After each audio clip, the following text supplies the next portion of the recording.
Assalamualaikum warahmatullahi wabarakatuh. Selamat pagi menjelang siang pemirsa. Kembali hadir ke layar televisi Anda program Ngobrol Pintar edisi hari ini Kamis 21 Mei 2020.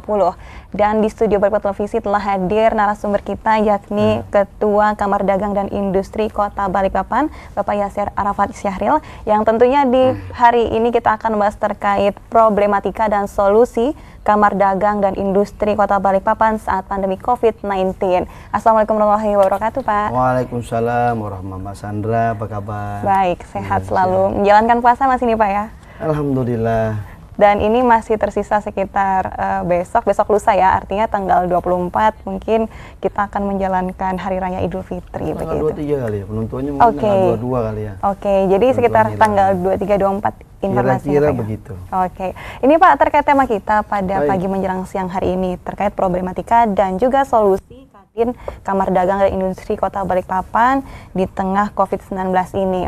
Nah, kalau dari Pak Yasir sendiri melihat apa saja sih Pak potensi problematika atau permasalahan yang ada di lapangan pada saat COVID-19 ini? Jadi Mbak Sandra, kalau kita boleh berbicara ya, ini kan masalahnya kan jelas. Kita berbicara masalah COVID ini kan sudah masalah bukan hanya di Indonesia, melainkan dunia pun yang tadinya khawatir, cemas, bahkan COVID ini menjadi menakutkan dan menjadi momok yang sangat menakutkan bagi masyarakat dunia ya, terkhususnya Indonesia juga. Sehingga dari yang karena COVID ini kan dampaknya sangat luar biasa, manufacturer banyak yang tutup. Habis itu juga yang kedua posisinya termasuk juga rantai retribusi ekonomi juga banyak terhambat bahkan terputus, termasuk juga beberapa negara sudah men-state mereka dalam keadaan resesi. Contoh bahkan even Cina pun yang uangnya banyak mereka mengalami resesi. Di kuartal pertama kalau tidak salah dia mendapatkan pertumbuhan ekonominya minus 6,7% kalau tidak salah. Perancis 5, sekian, Eropa itu sekitar minus semua 3,8%. Artinya secara global ini gara-gara COVID-19.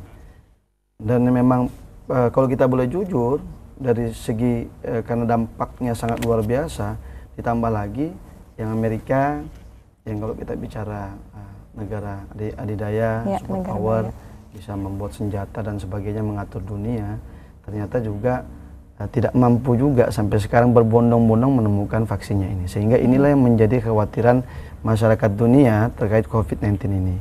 Lalu muncullah kategorinya kita berbicara konteks Indonesia, termasuk Kota Balikpapan ya.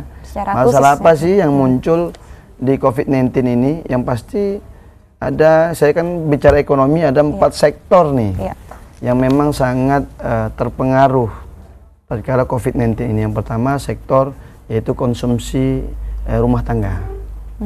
Konsumsi rumah tangga ini sangat terpukul karena banyak pabrik ditutup, kegiatan ekonomi banyak tidak bergerak, sehingga banyak pemutusan kerja, banyak dirumahkan, pengangguran makin meningkat dan lain sebagainya, dan berpengaruh kepada konsumsi rumah tangga di rumah mereka. Yang kedua yaitu dari segi sektor UMKM, karena banyaknya pengetatan, ya kan bahasanya kalau ibarat kita lockdown ya kan, bilang istilah halusnya PSBB. Atau apapun itu ya bernamanya itu ya, sehingga menghambat daripada lajunya ekonomi UMKM. Mereka membuka, lalu tiba-tiba ada sweeping, tiba-tiba banyak ornamen-ornamen, elemen-elemen ekonomi yang berputar di sektor hilir, sehingga mereka banyak terhambat. Bahkan ketika mereka berjualan, contoh misalnya warung kopi, atau datang gabungan atau apapun itu, terpaksa harus menutup menutup, bahkan yang di sweeping ya memang beda-beda gaya, beda-beda style. Banyak orang sangat takut, pendekatannya takut, mereka lari akan tidak dibayar, dan ini menjadi suffer bagi mereka. UMKM termasuk karena daya beli masyarakat turun, sehingga juga kan yang beli mereka juga berkurang. Dari segi yang ketiga yaitu perdagangan dan jasa. Perdagangan dan jasa di sini termasuk perhotelan yang berimbas, bis perhotelan, transportasi massal misalnya udara dan lautan dan sebagainya, termasuk juga yang ketiga pariwisata, tentunya di ujung hilirnya pasti itu kan teman sekawan lah. Dari UMKM juga tadi Pak ya? Iya, dari UMKM beda, perdagangan dan jasa juga beda, jasa konstruksi, jasa perhotelan, jasa pariwisata, lebih banyak lagi artinya subnya jasa, ya? Iya, transportasi, perdagangan dan jasa. Yang terakhir imbasnya karena COVID ini, karena semua ekonomi stuck. Kayak Terpaus, tiba-tiba, ya. wow, ada COVID, kita tidak siap, kayak stuck begitu, akhirnya kena lah suffer di dunia perbankan juga yang lambat. Seperti serangan jantung ya Pak. Iya, akhirnya tiba-tiba kita lihat di handphone kita pas waktu awal-awal begitu panic buying, panic people, terus habis itu panic sampai ada yang tiba-tiba konon memang kita lihat di handphone tiba-tiba blek jatuh tengah jalan, kuplak. Jadi seakan-akan banyak yang mengira mereka itu akhirnya gejala-gejala COVID begitu ya Pak ya? Ya, karena memang yang saya lihat sih memang psikisnya manusia sekarang pada umumnya di dunia maupun khususnya di Indonesia, termasuk di Balikpapan, dalam keadaan ketakutan. Dan perlu saya informasikan, kalau di dalam psikis manusia itu terganggu, mentalnya terganggu, maka kalau toh kita memang bekerja pun tidak akan fokus. Ya. Nah, Akan sehingga mempengaruhi seluruh tubuh tentunya ya. Ya, artinya jiwa positifnya akan menurun, optimismenya akan jadi pesimis, ya kan? Ini yang berbahaya. Sehingga karena konon katanya yang bisa menyembuhkan COVID itu yaitu dirinya sendiri. Maka perlu dibangun jiwa optimis, psikis yang positif, mental yang baik, sehingga bisa menerima keadaan. Ya kalau kita bicara ya nothing tulus lah, pasrah dengan keadaan. Ya kan, di rumah juga artinya sakit, keluar juga sakit. Sakitnya mungkin karena penyakit atau virus ini Pak ya, tapi kalau misalkan di rumah karena kondisi yang tidak ada pemasukan akhirnya membuat sakit. Ya sih, kalau saya punya pantun sih, kalau jujur ya. Ya mungkin bisa berpantun terlebih dahulu Pak ya. Ya biar enak, ini kan musim COVID, apa-apa serba kejepit.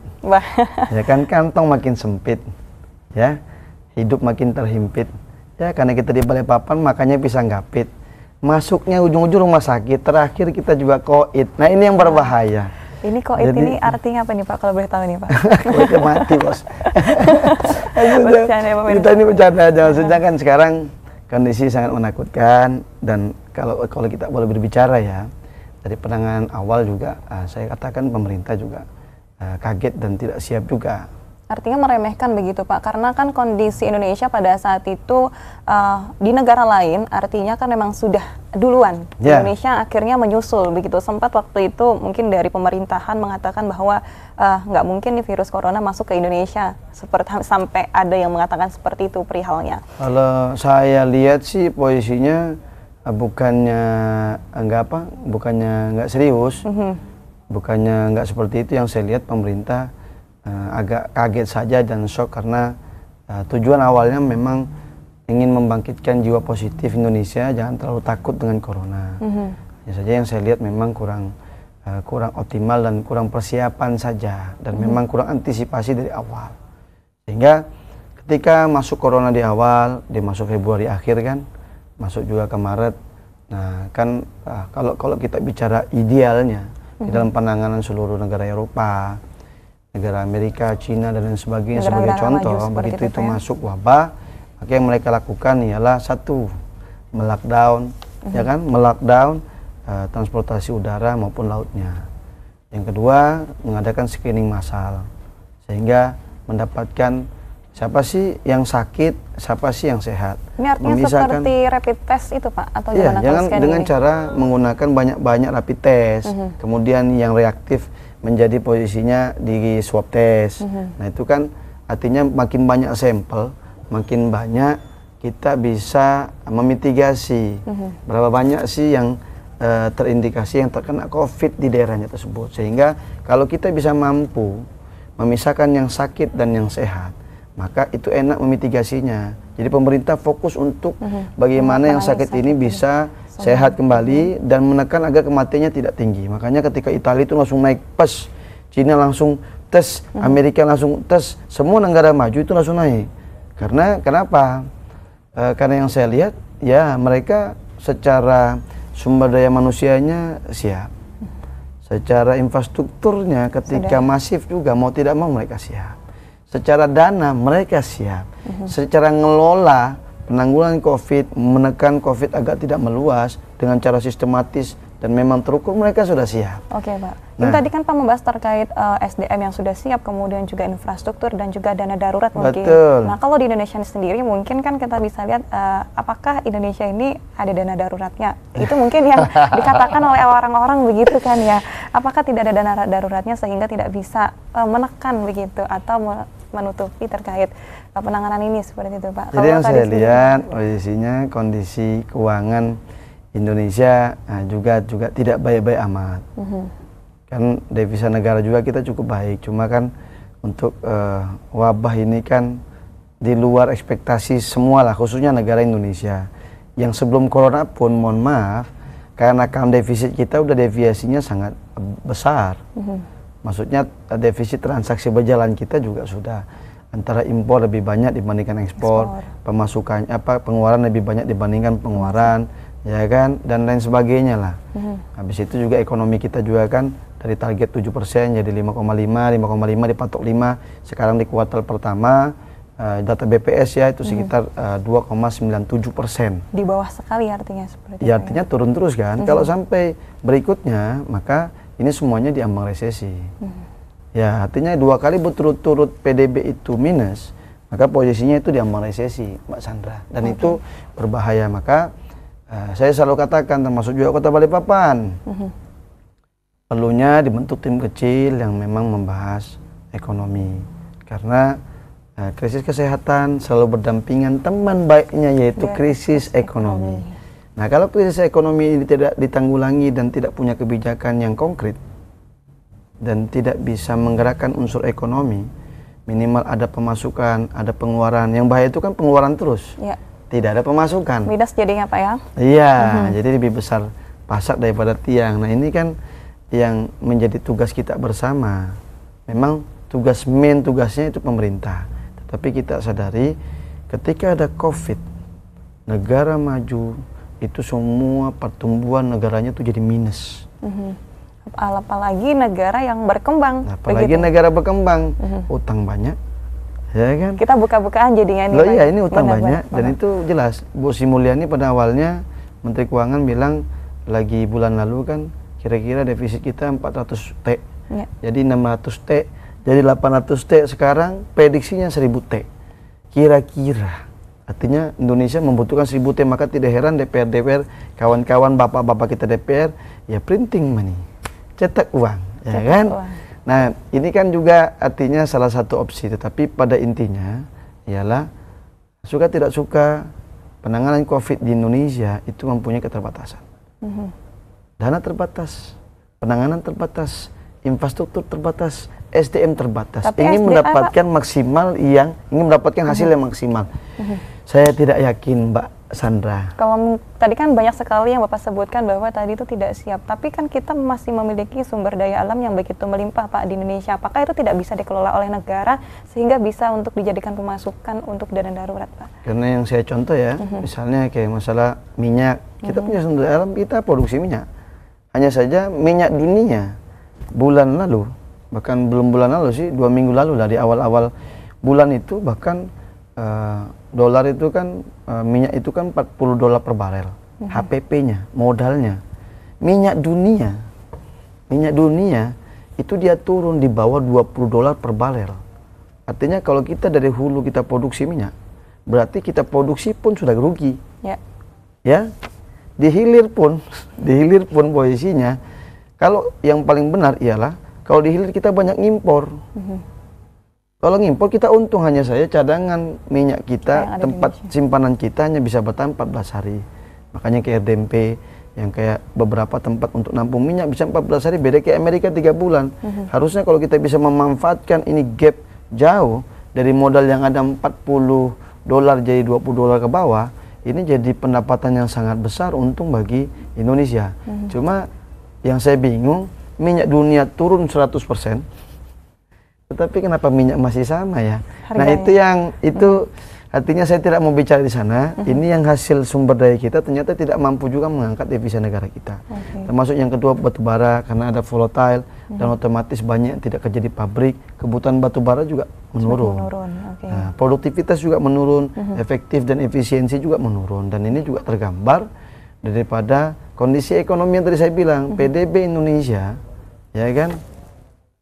PDB Indonesia di kuartal pertama di bulan di tahun ini ya, 2020 itu 2,97, target itu kan 5%, Pak. Ya. 2,97 itu kan minusnya berapa persen? Itu posisinya lagi permulaan pemanasan COVID, Bos. Belum lagi nih ya, kalau misalkan semakin berjalan kita tidak tahu bagaimana terkait angka yang tadi itu semakin. Makanya yang paling penting ialah sekarang gimana pemerintah membuat kebijakan yang konkret, yang terukur, yang dapat diterima oleh masyarakat, sehingga saya bilang pada awal muncul COVID pertama, menurut kami kesehatan itu sangat prioritas. Kesehatan baru ekonomi, karena kalau orang sehat pasti kan orang bekerja juga tenang. Ya. Oke ya. Tetapi dalam kondisi sekarang, dalam jangka sudah 3 bulan, dengan ekonomi yang kemarin ke-stuck begitu ya, ternyata posisinya karena kita sudah bersabar, banyak lockdown, banyak unsur ekonomi juga banyak stuck, bahkan kita dengar hotel di Balikpapan juga tutup, 11 kan mereka ya yang menyatakan PAD Kota Balikpapan, dan banyak juga pegawai-pegawai juga yang mereka bisa karyakan. Sehingga ini kan menjadi permasalahan tersendiri Kota Balikpapan. Akhirnya ya motivasi itu kan karena imbas COVID-19 juga. Nah, ini tadi Pak terkait solusi yang Bapak berikan, mungkin kan harusnya tadi lockdown. Kemudian juga scanning secara massal. Mungkin ada tambahan lagi nggak sih sebenarnya Pak dari problematika yang tadi kita lihat secara luas itu? Jadi sebenarnya gini, Mbak Sandra ya kan, kalau kita boleh jujur, ya sudah. Yang kalau menurut kami pelaku ekonomi, untuk solusi yang terbaik daripada itu semua satu, Mas Andra ya, satu, kita harus posisinya pemerintah harus cepat membuka spending government-nya, biaya langsungnya. Biaya langsung ini dalam artian yaitu membuka perdagangan dan jasanya, tender-tender segala macam, karena ini yang bisa menstimulat, men-trigger agar ekonomi berputar kembali. Oke Pak, kita tahan dulu ya Pak. Nanti kita akan sambung setelah jeda pariwara berikut. Tetaplah bersama kami di program Ngopi Ngobrol Pintar. Oke.